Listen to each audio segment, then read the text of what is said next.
En la sesión de hoy vamos a ver reglas de integrales, cómo integrar determinadas funciones para poder obtener su primitiva. Empezamos, en primer lugar, veréis aquí la tabla que está en la página 297 del libro, de todas las integrales, por lo menos las más elementales o las más importantes, reglas que nos tenemos que estudiar para poder conseguir aplicar bien el cálculo integral.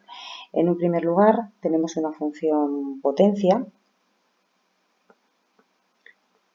x elevado a n diferencial de x. La regla general de cualquier función integral de tipo potencia sería ella x, el exponente más 1, partido de n más 1, más la constante. Por ejemplo, si queremos integrar x al cubo, su integral sería x, el exponente más 1, partido por 3 más 1, que es la suma del exponente más 1, 4. Más la constante, o lo que es lo mismo, x a la cuarta partido por 4, más la constante. Ya hemos visto que una misma función puede tener distintas primitivas, esa constante puede ser cualquier número real. Otro ejemplo, x al cuadrado, diferencial de x, sería igual a x al cubo, que es el 2 más 1, partido de 2 más 1, o lo que es lo mismo, x al cubo partido por 3 más c. Por ejemplo, x a la cuarta diferencial de x. Vamos a meter, por ejemplo, una constante como puede ser un 5. Este 5 es una constante y no afecta para nada a la integral.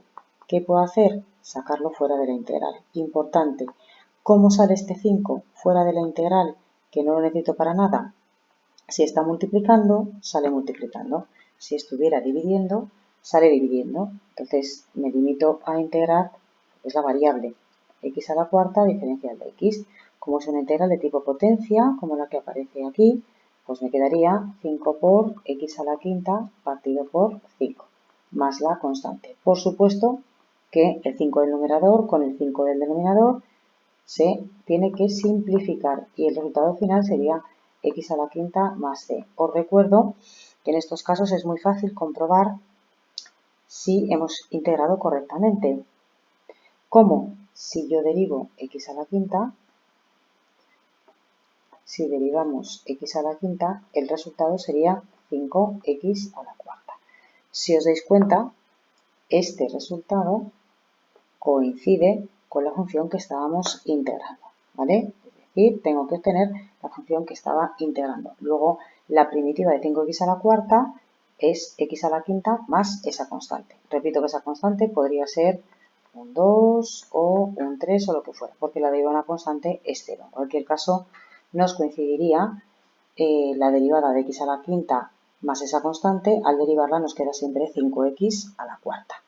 Por ejemplo, si yo quiero integrar una función x a la cuarta partido por 3 diferencial de x, en este caso el 3 no me influye para nada o no lo necesito para nada para poder integrar x a la cuarta. Así que como este 3 se está dividiendo, es una constante que no va a intervenir prácticamente en la integral, lo saco fuera de la integral. ¿Cómo sale? Dividiendo. ¿Por qué? Porque está dividiendo dentro de la integral. Esto siempre es así. Otra cosa será cuando yo necesite introducir una constante por otra razón. En este caso yo ya puedo aplicar el método de integración para funciones de tipo potencia, el exponente más 1 partido por 5. Arreglamos un poquito esto, evidentemente hacemos las operaciones y me queda x a la quinta partido por 15 más la constante. Bien, para funciones de tipo potencia, esto serían varios ejemplos de poder aplicar los métodos de integración para este tipo de funciones. ¿Qué pasa si, por ejemplo, nos dan una integral con muchas o muchos términos? Pues en ese caso, por ejemplo, si me queda x al cubo menos x al cuadrado más 2 diferencial de x, ¿qué podemos hacer? Separar cada uno de los términos en pequeñas integrales, de tal manera que me resulta más sencillo integrar uno a uno estos términos, aplicando, por supuesto, la regla de integración de funciones potenciales, que es la que estamos viendo ahora mismo. X al cubo su integral sería x a la cuarta partido por 4 menos x al cuadrado, que sería, perdón, el exponente más 1, x al cubo partido por 3, más la integral de una constante que es ella misma por x, más, por supuesto, c. Si deriváis x a la cuarta partido por 4, obtenemos x al cubo. Si derivo x al cubo partido por 3, nos quedará x al cuadrado. Y si derivamos 2x, nos queda 2. Es decir, puedo comprobar muy rápidamente que efectivamente he integrado correctamente. Vale. El siguiente tipo de integrales son las integrales de tipo logaritmo neperiano. Vale. Esta integral también es bastante común, ¿vale? Entonces, para saber que estamos en una integral de tipo logaritmo neperiano, lo primero que me tengo que dar cuenta es si tengo un cociente. Si tengo un cociente dentro de la integral, como es este caso, tengo bastantes posibilidades de que sea una integral de tipo logaritmo neperiano. ¿Qué más o qué otra condición tendría que cumplir la integral para que fuera efectivamente una integral de tipo logaritmo neperiano? Pues que el numerador fuera la derivada de lo que hay en el denominador. ¿Vale? En este caso, si deriváis x, obtenemos 1, que es lo que tengo en el numerador. En ese caso, es un cociente y está la derivada de la función dividida por la propia función, por x en este caso. Evidentemente, luego esto se va a poner un poquito más complejo. Así que la integral sería logaritmo neperiano de x más, por supuesto, la constante. Bien, ¿cómo podemos comprobar que hemos integrado correctamente?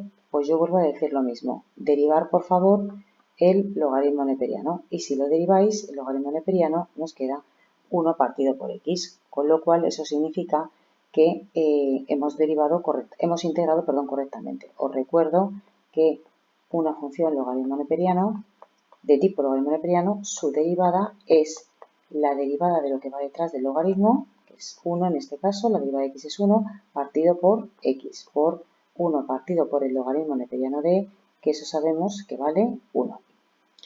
Con lo cual hemos integrado correctamente. Vamos con un ejemplo de integral de tipo logaritmo neperiano. Tenemos un cociente partido de x al cuadrado más 3. 2x partido de x al cuadrado más 3 diferencial de x. En primer lugar, veo que hay un cociente.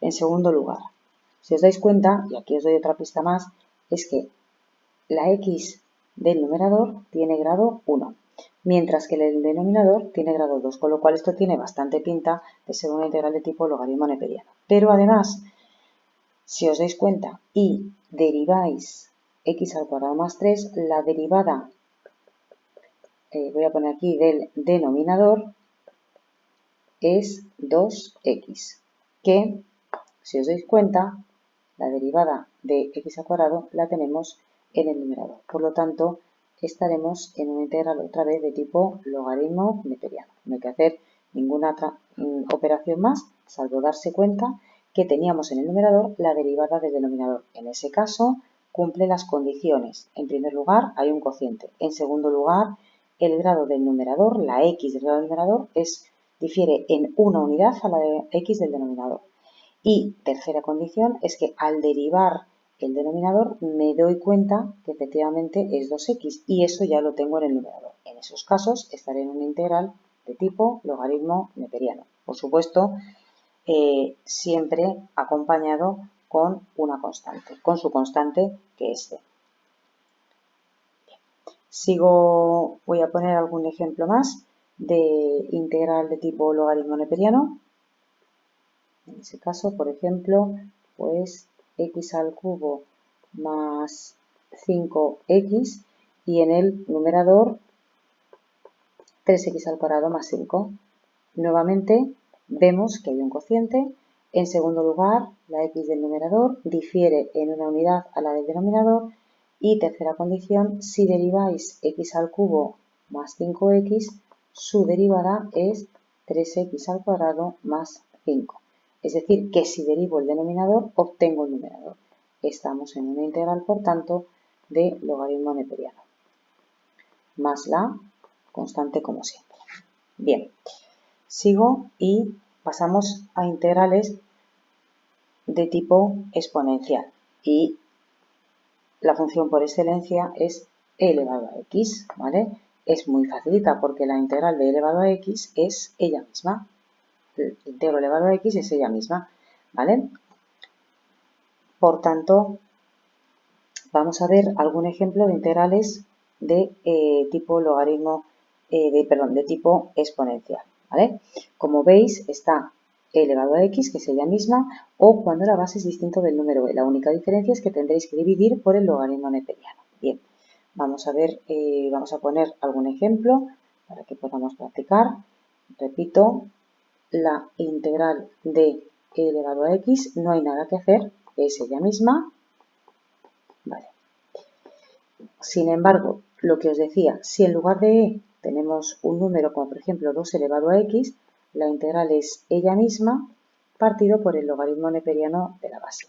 ¿Por qué en esta no hemos puesto el logaritmo neperiano de e? En realidad sí lo ponemos, lo que pasa que ya sabemos que el logaritmo neperiano de e es 1, es decir, que por eso podemos poner en este caso directamente e elevado a x más d. Sin embargo, si la base es distinta de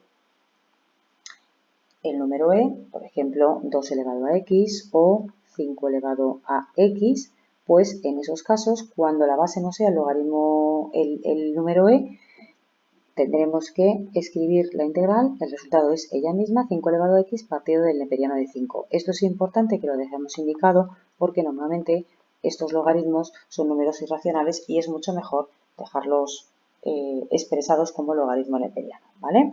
Repito, por tanto, e elevado a x, la integral de e elevado a x es ella misma, es elevado a x. No es que no dividamos por el logaritmo neperiano de e, sino que simplemente es que ese logaritmo neperiano ya hemos visto que vale 1. Cuando en lugar de una e del número e tenemos un 2, un 5 o cualquier otro número, sí que tendremos que dividir por el logaritmo neperiano de la base. En este caso 2, o en el segundo ejemplo que os he puesto, el de 5 elevado a x, habrá que dividir por 5 elevado, por el neperiano de 5, perdón. Seguimos con nuestra tabla de integrales y serían las integrales de tipo trigonométrica. La integral del seno, estas son muy facilitas. La integral del seno de x es menos coseno de x y la integral del coseno de x es seno de x, ¿vale? Como bien pone aquí en la tabla. ¿Por qué aquí aparece que la integral del seno es menos coseno? Pues, perdonadme otra vez, me vuelvo a pasar a la hoja del final. Si deriváis el coseno de x, os recuerdo que la derivada del coseno de x era menos seno de x. Le tengo que poner este menos delante para que menos por menos más vuelva a quedarme la función que estaba integrando. De la misma manera, si deriváis al integrar el coseno de x, me da seno de x. Si la derivamos, el seno, os va a quedar coseno de x. Con lo cual, eso significa que hemos integrado correctamente. Es importante que que tengáis muy claras todas las reglas de las integrales porque estas reglas son fundamentales para poder hacer cualquier ejercicio. Bien, otra de las integrales que también son muy importantes es la integral de tipo tangente, que es la que aparece con el número 7. 1 partido por el coseno cuadrado de x, esta es una integral de tipo tangente. ¿De acuerdo? Lo mismo en la 8, es de tipo arcoseno o menos arcoseno, arcocoseno, perdón, y 1 partido de 1 más x al cuadrado es la arcotangente de x. Importante, este 1 viene de la derivada de la variable. Estas reglas que aparecen en el libro, en la página que os he dicho, pues es importantísimo que os las aprendáis, es igual que las reglas de las derivadas. Si no conocéis, si no manejáis estas reglas, es muy complicado que podáis hacer de manera satisfactoria el cálculo integral. Y hasta aquí nada más. Hasta aquí el vídeo de hoy y espero que tengáis un feliz día.